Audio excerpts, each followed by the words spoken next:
There used to be a feeling. You'd see one parked outside a restaurant, and without knowing anything about the person inside, you knew they'd made it. No noise, not made a statement, just made it. It was a Mercedes-Benz, and then something happened. Something nobody at the dealership will tell you. Something the marketing team definitely doesn't want trending. Something that's quietly reshaping the entire luxury car world, and millions of people haven't even noticed it yet. Mercedes in 2026 is not the car your parents respected, and depending on who you are, that might be exactly the problem. We need to talk about something real, not specs, not 0 to 60 times, not trim levels. I mean the actual soul of a brand and what happens when that soul starts to change. Because here's the thing about Mercedes-Benz. For decades, it wasn't just a car company, it was a cultural institution. The S-Class wasn't a vehicle, it was an arrival. Heads of state rode in them, surgeons drove them. Your neighborhood's most successful person had one in the driveway and didn't need to explain why. It was quiet power. And in 2026, that power is still there, kind of. But the feeling, the aura, something has shifted, something fundamental, and the numbers are starting to show it. The conversations in the automotive world are starting to reflect it, and if you've looked at a new Mercedes recently, you felt it too, even if you couldn't name it. So today we're going deep. We're gonna talk about what Mercedes has become,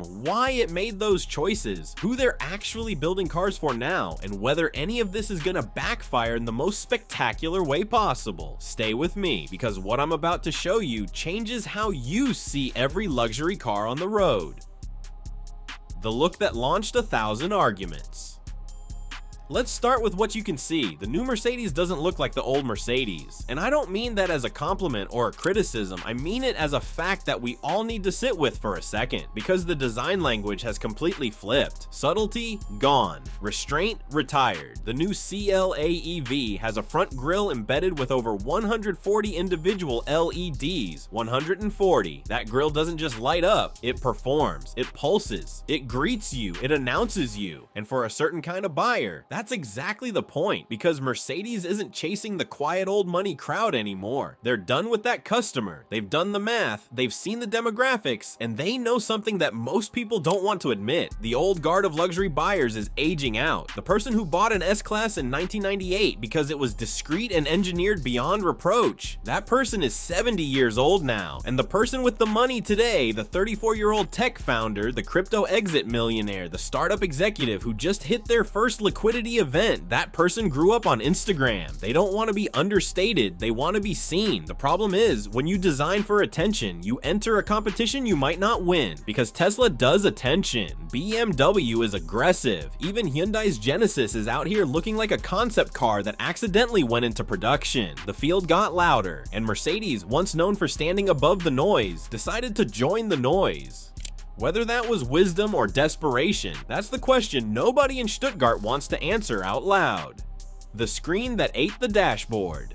Okay, let's talk about the inside, because when you sit inside a fully loaded new Mercedes, you're not sitting in a car, you're sitting inside a device, a very, very expensive device. The hyperscreen is 56 inches of edge-to-edge display. The passenger has their own screen, the driver has their own, and the system connecting all of it is MB.OS, Mercedes' proprietary operating system that they've been building for years and are now rolling out across the lineup. Here's where it gets genuinely fascinating. MB.OS doesn't just respond to commands, it's designed to recognize emotional cues in your voice. It's supposed to hold natural conversation, not navigate to the nearest gas station, but something closer to, hey, I kind of want coffee, but I'm not sure where to stop, and the car figures it out from context, tone, and your habits. That is either the most incredible thing you've ever heard or the most terrifying, because here's the other side of that coin. All of that technology, every sensor, every module, every software layer is something that can break,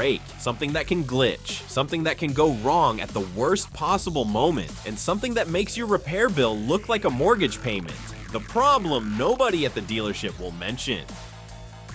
This is the part of the video where things get uncomfortable. German luxury cars and Mercedes specifically have been quietly sliding down the reliability rankings for years. Not crashing, not collapsing, just sliding, slowly, consistently. And in 2026, with the full digital transformation now baked into every model, that slide has consequences that hit owners in a very specific, very painful place. The wallet. Think about what modern Mercedes ownership actually involves. Air suspensions that are engineered to perfection until they're not, and then you're looking at thousands of dollars in repairs. Electronic modules layered on top of other electronic modules, each one interconnected, each one capable of pulling the whole system offline. Software updates that sometimes fix things and sometimes create brand new problems that didn't exist before the update. And all of this costs money, serious money, especially once you're outside of warranty coverage. Industry analysts and automotive reviewers who have spent real time with these vehicles have noted it consistently. The cost of ownership on modern German luxury cars, Mercedes included, has drifted well below the industry average for reliability. This isn't a fringe opinion. This is showing up in long-term owner surveys, in dealership service data, in the secondary market, and in something even more telling in the resale numbers. The depreciation cliff that should scare every buyer. Here's a number I want you to sit with: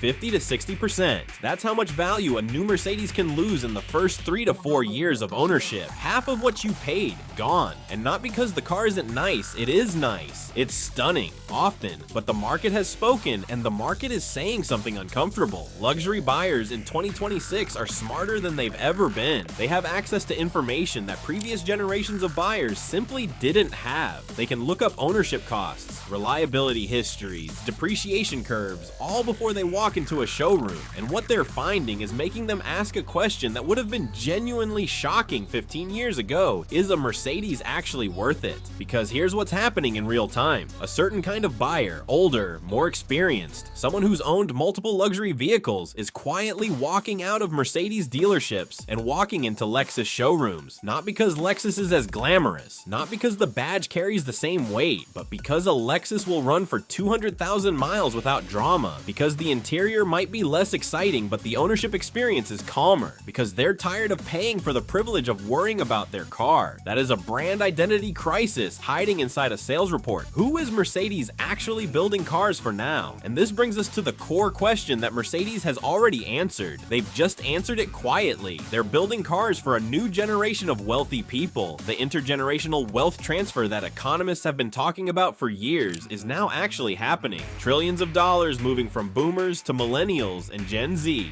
And that money comes with different tastes, different values, different aesthetics. The new rich buyer wants tech. They want their car to feel like a continuation of their phone, their apartment, their whole lifestyle ecosystem. They want the car to know them. They want it to be an event. They want the LEDs and the screens and the voice AI that reads their emotions, because to them, that's what luxury means. And in that world, Mercedes is making the right moves. The Hyper screen is genuinely impressive. MB.OS, when it works, is a genuine glimpse of the future. The new design language is polarizing, yes, but polarizing things get talked about. Talk about things get sold. The question is whether you can successfully reinvent a brand built on 130 years of one kind of trust without losing the people who believed in that trust in the first place. Some doors, once they close, don't open again.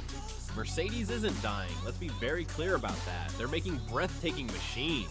The engineering ambition is real. The technology is sometimes genuinely mind-bending, and there is a buyer out there, millions of them actually, who look at a 140 LED grille and a 56-inch hyperscreen and feel something real, something that moves them, the quiet confidence of a brand that didn't need to shout, the aura of an institution. That aura took 100 years to build. Mercedes isn't dying. Let's be very clear about that. They're making breathtaking machines.